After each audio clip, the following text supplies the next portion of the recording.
નમસ્કાર, થર્ડ આઈ એક્સપ્રેસમાં તમારું સ્વાગત છે।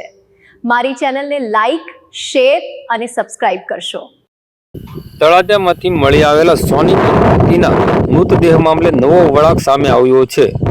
તેમના જ પુત્ર અને પુત્રવધુ દ્વારા હત્યા કરવામાં આવી। તારીખ 19 એપ્રિલ 2024ની મધરાતે આશરે 1:30 કલાકે કોઈ પણ સમયે આ ઘટના બની હોવાનો અંદાજ છે। આજરોજ તારીખ 1/5/2024 શુક્રવારના સવારના 11:30 કલાકે તળાજા પોલીસ મથકેથી મળતી માહિતી અનુસાર વાત કરીએ તો આ ઘટનામાં જ્યાં કિશોરભાઈ વેલજીભાઈ વૈઠા અને તેમની પત્ની રેખાબેનનું મૃતદેહ તેમના જ ઘરેથી સળગેલી હાલતમાં મળી આવ્યા હતા। પ્રાથમિક રીતે ઘટના શોર્ટ સર્કિટને કારણે આગ લાગવાથી થયેલ માનવામાં આવી હતી, પરંતુ પોસ્ટમોર્ટમ રિપોર્ટમાં ચોંકાવનારી વિગતો સામે આવી હતી।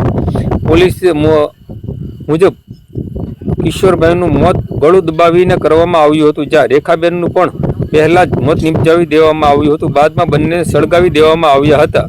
આ મામલે મૃતકના સગા રાજેશભાઈ દામજીભાઈ રાણીગાએ તળાજા પોલીસ સ્ટેશનમાં સત્તાવાર રીતે ફરિયાદ નોંધાવી છે। ફરિયાદમાં તેમણે સ્પષ્ટ આક્ષેપ કર્યો છે કે તેમના ભાણેજ વિમલ કિશોરભાઈ વૈઠા અને તેમની પત્ની હેતલબેન કિશોરભાઈ વૈઠા દ્વારા આ હત્યા કરવામાં આવી છે। ફરિયાદ અનુસાર વાત કરીએ તો આરોપી વિમલ વારંવાર પોતાના પિતા પાસેથી પૈસાની માંગણી કરતા હતા અને મિલકત વેચવા માટે દબાણ કરતા હતા। મિલકતને લઈને થતા ઝઘડાના કારણે આ દુષ્કૃત્ય આચરવામાં આવ્યું હોય તેવું માનવામાં આવી રહ્યું છે। હાલ તળાજા પોલીસ ગુનો નોંધી તપાસ હાથ ધરવામાં આવી છે અને આરોપીઓની પણ ધરપકડ કરવામાં આવી હોય તેવું તળાજા પોલીસ મથકેથી જાણવા મળ્યું છે।